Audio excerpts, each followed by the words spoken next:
eu resolvi, sim, pegar bem ao pé da letra o que é a palavra reflexão, e eu fui ver no dicionário o que significava. Tem duas, obviamente eu não vou ler tudo isso, mas tem duas que eu acho que são muito interessantes, as duas primeiras, porque elas falam muito sobre você olhar para você e você entender e se refletir e entender o reflexo que você faz e que você causa nas pessoas. E foi olhando para mim que daí eu decidi pautar um pouco a nossa conversa. Eu vivi e eu cresci numa época, eu tenho 44 anos, e eu numa época onde, para uma mulher chegar na posição que eu cheguei, ela precisava se masculinizar, ela precisava se vestir de terninho, ela precisava não ser vaidosa, e ela principalmente precisava abrir mão da vida pessoal. Porque se ela optasse em ser mãe, ou se ela optasse em casar ou ter um companheiro, ela estaria fazendo uma distração na carreira dela.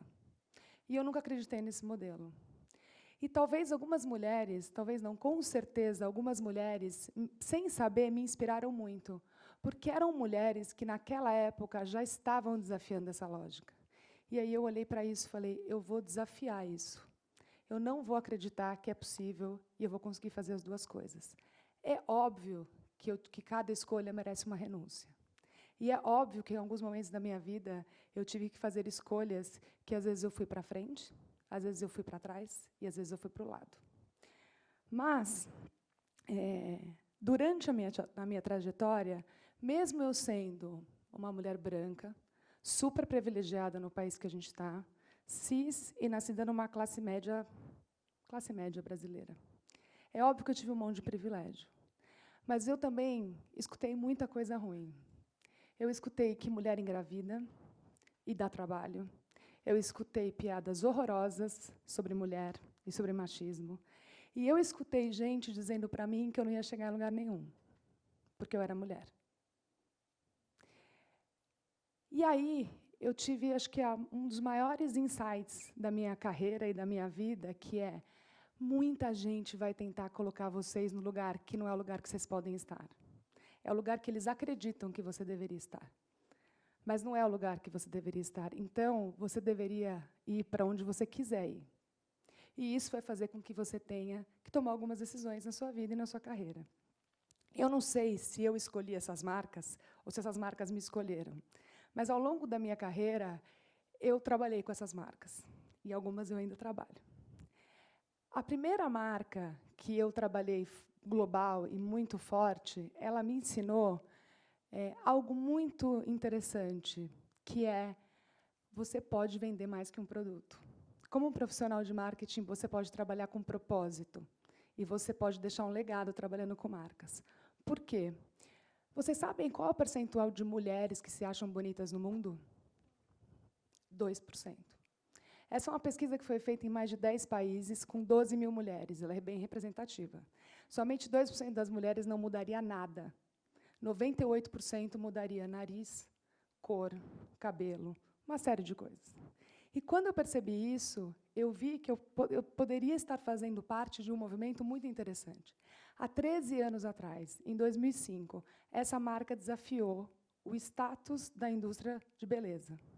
E ela colocou uma reflexão muito importante para as mulheres, porque as mulheres estavam buscando um padrão de beleza que não existia, que ele era falso, porque ele vinha cheio de Photoshop, ele vinha cheio de uma série de retoques que não existiam. E isso estava intrinsecamente ligado à autoestima das mulheres. Bom, eu não sei se é porque eu aprovei esse layout um dia, mas hoje o meu cabelo é grisalho. Mas vamos dizer que há 13 anos atrás, eu tive esse tipo de estímulo. E eu comecei a perceber que isso é o que fazia as mulheres se libertarem.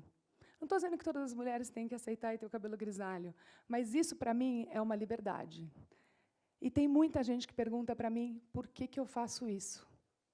Como se eu estivesse me penalizando. Como se fosse uma coisa ruim eu aceitar que o meu cabelo pode ser grisalho.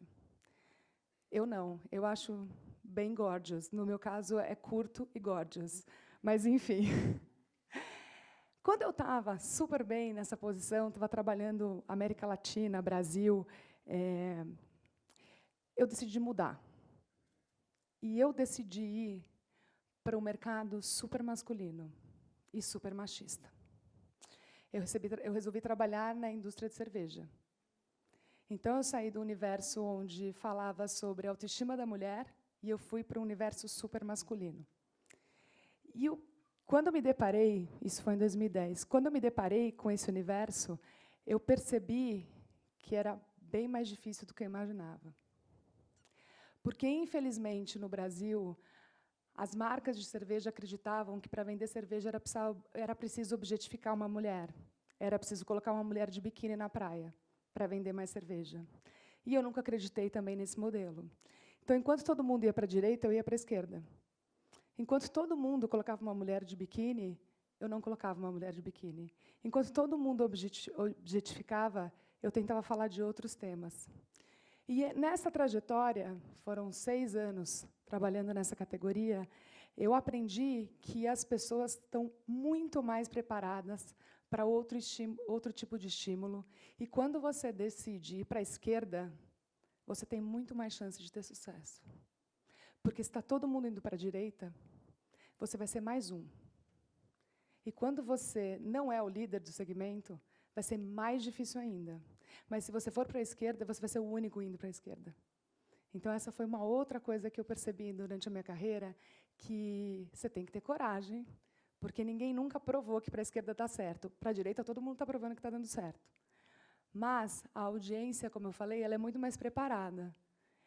E foi uma das trajetórias mais legais da minha carreira. Eu aprendi muito. E por que eu iria objetificar mulheres se as mulheres eram 30% das minhas consumidoras? Alguém já parou para pensar que você pode estar objetificando a sua consumidora? Isso é bem sério para uma marca. Muito bem. Depois, eu tive a oportunidade de fazer o vídeo mais viralizado da Heineken no mundo. Esse vídeo foi feito para o Brasil, no Brasil, e ele... Quem já viu esse vídeo? Legal. Dá um puto orgulho falar isso. Mas, se a gente olhar para essa peça só como uma peça publicitária, ela tem um papel. Se a gente olhar para essa peça como uma peça que usou o futebol para falar de equidade de gênero e para desafiar um status quo, ela tem outro papel. Feito por uma marca de cerveja no mercado super masculino. Então, o que eu aprendi aqui também é como eu, como uma profissional de marketing, posso usar as marcas e as categorias que eu trabalho para desafiar o status quo da sociedade. E para, de verdade, gerar ou causar uma reflexão nas pessoas sobre aquilo que eu acredito que é relevante para o mundo. Para quem não viu, vale a pena ver, mas ele foi feito aqui no Brasil e ele foi parar em 20 países do mundo, sem a gente fazer nenhum esforço. Por quê? Porque tinha uma tensão tão forte na provocação e na reflexão que ele viajou. Ele viajou e realmente foi algo, eu acho que foi o único viral da minha carreira, que eu fiz de verdade. Mas dá um orgulho enorme em saber que, de novo, quando você fala algo que é relevante e que faz sentido, isso tem um impacto nas pessoas muito grande. Bom, o que faria uma pessoa que estava na posição que eu estava, sendo super reconhecida, resolver mudar? Porque eu resolvi mudar. Eu resolvi que eu deveria fazer um outro passo na minha carreira. E muita gente olhou para mim e fez essa cara. Assim, não estou conseguindo entender este movimento. Por que eu fiz isso? Porque eu acreditei que eu poderia causar mais reflexão nas pessoas e eu poderia causar mais provocação. Porque se tem uma coisa que me move, é fazer algo que ou ninguém fez, ou que me dá um pouco de dor de barriga. Quando me dá um pouco de dor de barriga, eu falo, tá certo. Se não me der dor de barriga, eu acho que é um pouco ou um déjà vu, ou é mais do mesmo.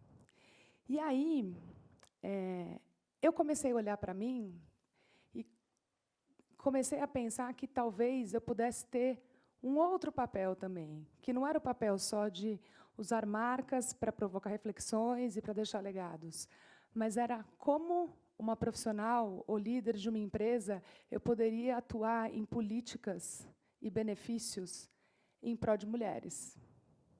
Como eu poderia tomar decisões, se o que eu acredito é isso, como eu poderia tomar decisões?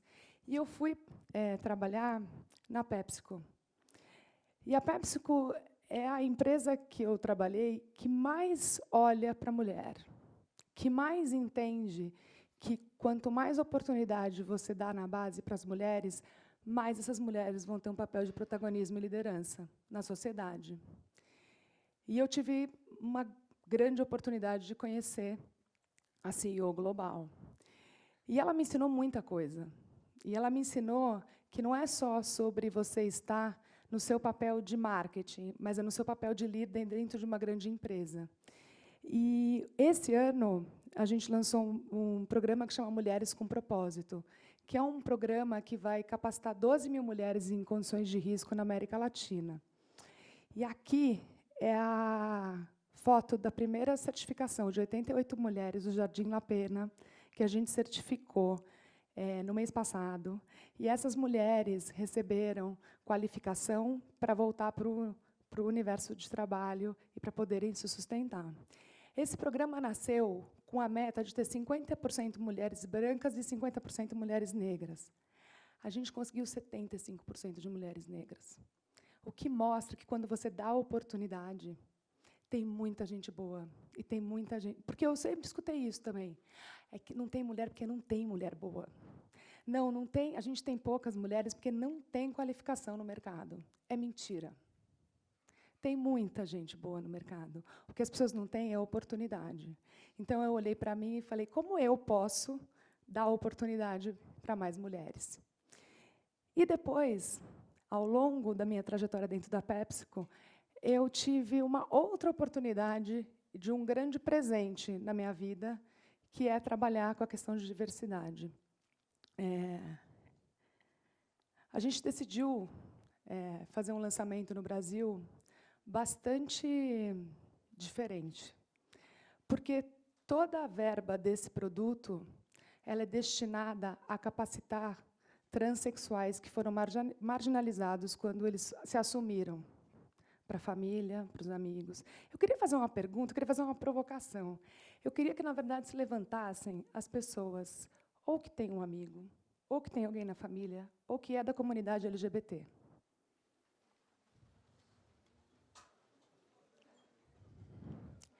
No momento que você faz isso, você mostra que não é mais sobre eles, é sobre nós. E a gente tem um papel enorme em fazer com que a nossa sociedade seja muito melhor. Pode sentar, gente. Que a nossa sociedade seja muito melhor, muito mais inclusiva e muito mais diversa. Então, esse foi um outro grande... eu falo que é um presente porque não é fácil você convencer uma empresa que você não vai lucrar nada com o lançamento de um produto, que você vai reverter tudo isso em prol da sociedade. Mas eu estou numa empresa que acredita nisso. E eu acho que isso também é um dado muito importante, que é, eu trabalho num lugar que acredita no que eu acredito, que tem os mesmos valores e que me dá espaço para atuar e para fazer isso. E isso também é uma das outras coisas que eu fui aprendendo ao longo da minha carreira, que é, esteja num lugar que você possa, de verdade, aplicar o que você acredita, que você possa, de verdade, ter o reflexo do que você acredita. E não é só externamente, é internamente. Porque a gente tem um programa super robusto de inclusão. Tem muita gente que fala, né, a diversidade, a inclusão. A inclusão é o que garante a sustentabilidade da diversidade. Não adianta falar sobre diversidade só. Tem que se falar sobre políticas e benefícios que garantam a inclusão. E é sobre isso que a gente está trabalhando agora. E, para terminar, eu termino com os 2 primeiros pontos, que falam que a gente é o reflexo, internamente e externamente, do que a gente acredita. Então, eu encorajo vocês a, primeiro, acreditarem que vocês podem chegar onde vocês quiserem chegar, saber que vai ter uma série de barreiras, mas eu não sei se eu tenho um processo quase que de audição seletiva, onde tem algumas coisas que entram por aqui, outras saem por aqui, e isso não vai me deter.